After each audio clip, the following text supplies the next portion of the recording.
Panorama group, जो सोचता है वो करता है। नमस्कार, भारत लाइव देख रहे हैं आप। आरक्षण के मुद्दे में क्रीमी लेयर पर सुप्रीम कोर्ट के फैसले के खिलाफ आज बुधवार को देश भर में 21 संगठनों ने भारत बंद का ऐलान किया। आरक्षण बचाओ संघर्ष समिति ने अनुसूचित जाति एवं जनजाति के लिए भारत बंद का आश्वासन किया है। बता दें कि राजद, बसपा, जेएमएम और भीम आर्मी समेत कई विपक्षी पार्टियों ने भारत बंद का समर्थन किया है। पटना में भी जो है डाक बंगला चौराहा पर प्रदर्शनकारियों ने प्रदर्शन किया। पुलिस ने भी जमकर लाठी बरसाई।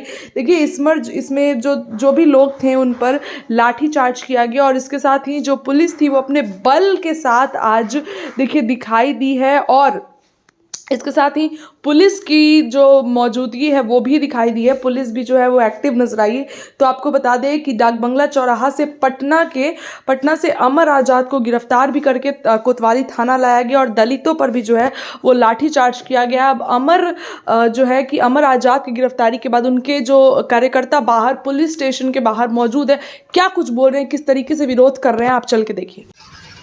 आज आप लोग अपनी मांग को लेकर के सड़के पे उतरे और सड़क को उतरने के साथ में आप लोग को पुलिस ने काफी पिटाई किया। क्यों?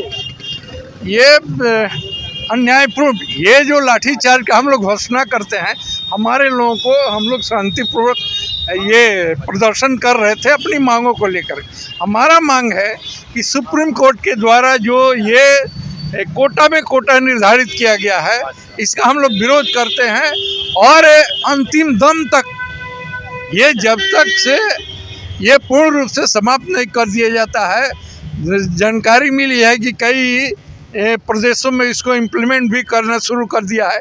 तो जब तक से ये समाप्त नहीं होगा ये हम लोग लड़ते रहेंगे। आज तो ये हमारी पहली है, आज तो पहला बार है और जब तक से इसको नहीं जीतेंगे हम लोग ये छोड़ेंगे नहीं। लेकिन आज़ाद जी को पुलिस ने गिरफ्तार भी कर लिया है, उन्हें काफी चोट भी आई है। हाँ, वो तो हमको भी लगी है। आपको भी चोट लगी है? हमको भी लगी है। आप लोग शांतिपूर्वक निकाल रहे थे प्रदर्शन? हाँ, वो हम लोग को तो शांतिपूर्वक हम लोग कर रहे थे। अपन पुलिस बर्बरतापूर्वक मारपीट किया। कितने लोगों की चोट आई होगी? ये करीब 25-26 लोगों को गंभीर। आप तो वीडियो देखेंगे तो आप ये तरस जाएंगे। वो जो है हमारे बुजुर्ग जो थे उनके साथ भी मारपीट हुआ है। सिर भी फट गया। क्या नाम हुआ आपका? डॉक्टर सन सिंह और अखिल भारतीय पिछड़ा वर्ग अनुसूचित जाति जनजाति धार्मिक अल्पसंख्यक महासंघ बिहार। क्या मांगे थे आप लोगों की जो आज आप लोगों सड़क पर उतरे? हम लोगों का मांग है कि जो सबसे पहला हम लोगों का मांग है कि जो मनुवादी जो व्यवस्था है जज में, जो कॉलेजियम सिस्टम से बहाली होती है जजों की, सबसे पहले मैं इसका विरोध करता हूं कि कॉलेजियम सिस्टम से जो जज की बहाली होती है, ये सरकार जो है केंद्र सरकार नरेंद्र मोदी इसको ख़त्म करे और एक जो है चौकीदारों की बहाली जो होती है उसमें जो है परीक्षा लेने की प्रतियोगिता से भी जो है लिया जाएगा बहाली। और एक जज जिसकी जो है मृत्यु और जीवन और मरण की जिसके हाथों में जो है न्याय है, और वैसे लोगों को जो है बहाली जो है कॉलेजियम सिस्टम से होती है, पैरवी से होती है। तो बताइए, अगर पैरवी से होगी बहाली तो किसी केस में वो पैरवी करके जो है किसी को जो है मृत्युदंड भी दे सकते हैं। ये सबसे बड़ा जुल्म है कानून का। हम मांग करते हैं कि लेटरल जो बहाली हो रही थी, आईएएस की डायरेक्ट बहाली हो रही है बिना प्रतियोगिता की, ये कितनी बड़ी जो है जुल्म जनता के साथ हो रही है, हमारे गरीब गुरबों के साथ हो रही है। हमारे पिछड़े लोग जो है ये आईएएस नहीं बने, पिछड़े दलित आईएएस नहीं बने, एसपी नहीं बने। ऐसा जो है ये मनुवादी व्यवस्था जो हमारे नरेंद्र मोदी के है, ये व्यवस्था का हम लोग जो है खिलाफ हैं।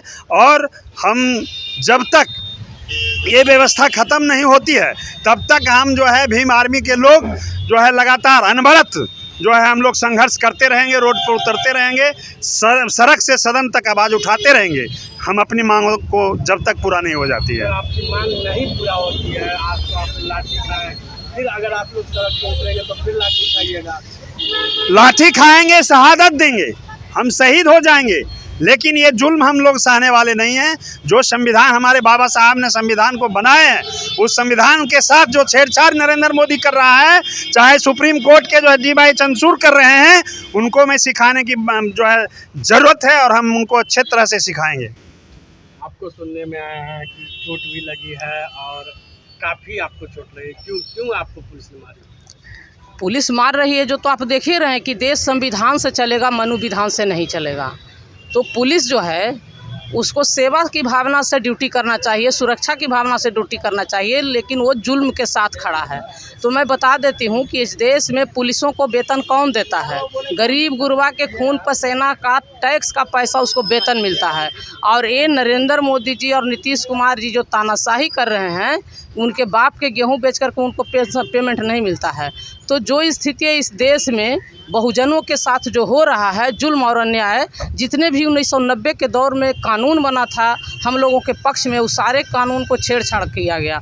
जैसे ही बीजेपी की सरकार आई, सबसे पहले योजना आयोग को ख़त्म किया गया, उसके बाद SC/ST एक्ट को छेड़छाड़ किया गया, उसके बाद OBC के क्रीमी लेयर लाया गया, उसके बाद 10% असंवैधानिक जुल्म करने के एवज में जुल्म करने वालों को 10% EWS ग्रेड बिल लाया गया, 33% असंवैधानिक महिला बिल लाया गया।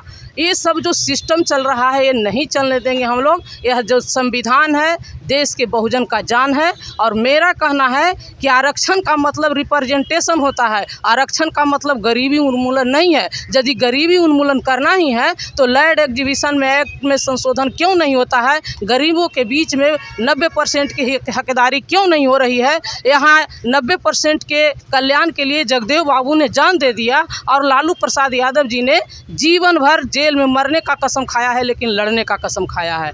इसलिए मैं कहती हूँ कि इस देश में लैंड एक्विजिशन एक्ट में संशोधन किया जाए, सभी गरीब गुरबा को जर जंगल जमीन में हिस्सेदारी दिया जाए। 90% के पूरे व्यवस्था में, चाहे जुडिशियली में हो, कार्यकारिणी में हो, चाहे न्यायपालिका में हो, पत्रकारिता में हो, हर जगह 90% हमारी, जिसकी जितनी संख्या भारी उतनी उतनी भागीदारी चाहिए।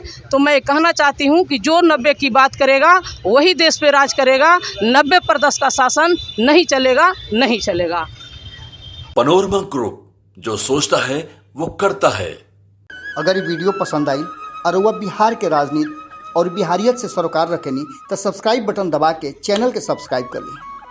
ओजे एगो घंटी बा, ओकरा बटन दबा देला से कुल सटीक और मारक खबर रुआ मुफ्त में मिल जाई। अगर रुआ पत्रकारिता के हमनी के नया प्रयोग में सहयोग कर चाहतानी तो ज्वाइन बटन दबा दी। पेटीएम नंबर नोट कर ली 9386816700। धन्यवाद।